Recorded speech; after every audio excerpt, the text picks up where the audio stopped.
50대 회사를 나와서 무직이 되었을 때 무엇을 해야 될까? 진짜 막막하다. 도대체 무엇을 해야 될까?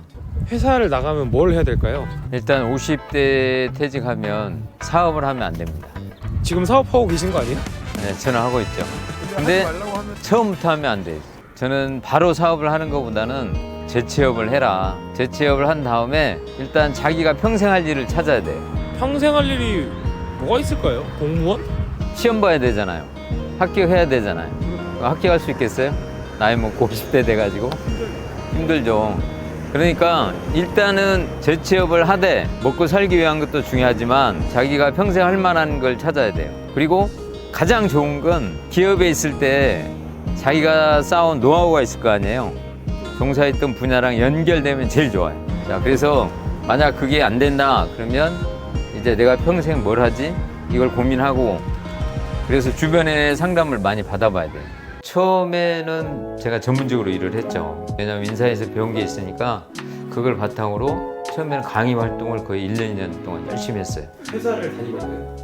회사 나오고 나서. 수입이 괜찮았습니까? 그렇죠. 그때는 회사 다닐 때보다 많이 벌었죠. 그러니까 나는 운이 좋았어. 그러니까 회사 다닐 때부터 좀 한눈을 팔았습니다. 그게 뭐냐면 자기계발 열심히 했어요. 그래서 강의 준비도 하고, 그리고 회사 다닐 때부터 주말을 이용해서 또 강의를 했죠. 또 평일날에도 휴가 내고 도망 다니면서 강의를 좀 하고. 그게 사실은 나와서 먹고 사는데 크게 도움이 됐어요. 전문직이라는 게 정확히 뭐죠? 그 전문직은 자기만의 노하우가 있는 거예요. 그 남들이 쉽게 접근할 수 없는 것.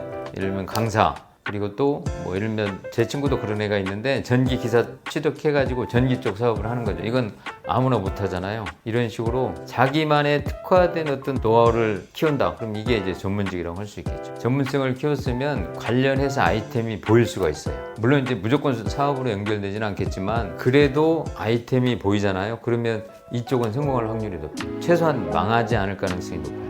50대 정도 됐으면은 퇴직금이 많이 쌓여서 퇴직금 몇 억을 받게 되면은 그걸 한 번에 다 자본금을 해서 시작을 하면 됩니다. 여보세요.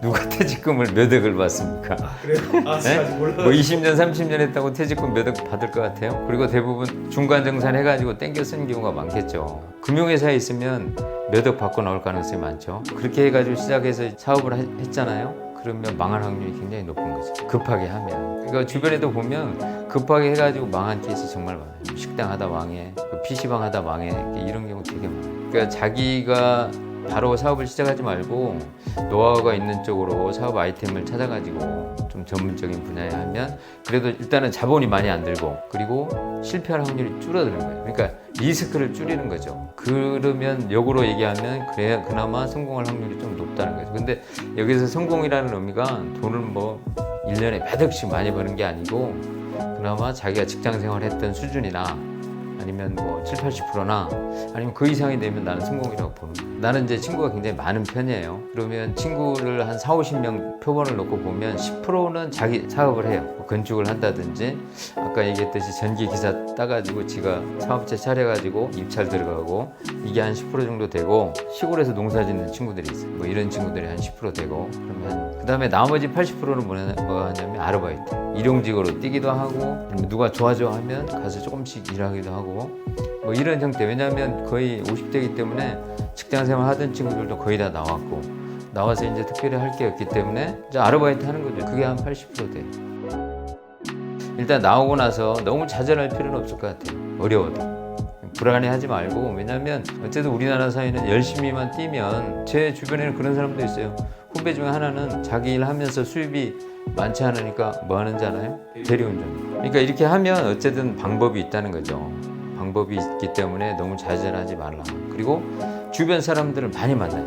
그러니까 퇴직하면 내가 만나기 꺼려지잖아요. 일단은 돈도 없고, 그러니까 스스로가 이제 위축되니까 사람도 안 만나거든요. 그러면 절대 안 됩니다. 더 많이 만나고, 그 다음에 더 다양하게 만나야 돼요. 그러다 보면 이제 여러 가지 얘기를 듣게 되고, 대신 이때 실수할 수 있는 게 사람들을 만나다 보니까 이제 이쪽에 사업해봐, 내가 좋은 아이템 있어, 동업하자, 이러면 절대 안 됩니다. 급한 마음에 동업을 하거나 갑자기 비즈니스를 한다? 그러면 아까 얘기했던 것처럼 망할 가능성이 크다는 거죠. 그러니까 주변 사람들을 많이 만나되 일단은 정보를 수집하고 정보를 모아서 그 다음에 판단을 해야지, 이걸 가지고 급하게 결정하면 절대 안 된다는 거죠.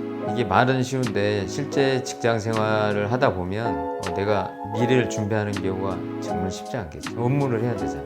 그런 생각을 할 여유가 거의 없는 거죠. 근데 이제 간혹 가다 보면 한 100명에 한두 명 정도는 꾸준히 자기 개발하는 사람이 있어요. 세미나도 가고 자격증도 취득하고 뭐 그런 사람들이 있죠. 진짜 끈기 있게 하지 않으면 그런 기회를 찾기가 힘들다는 거죠. 정답이 어디 있겠습니까? 인생. 또 나도 잘 살고 있는지 그렇지 않은지도 모르겠고, 근데 어쨌든 뭐 열심히 하면 길은 있는 것 같아요. 길은. 아까 얘기했듯이 좌절하지 말고 다양한 사람들 만나고, 일단 그때 퇴직했을 때는 10년 20년 할 수 있는 일을 찾아라. 그게 중요한 것 같아요. 감사합니다.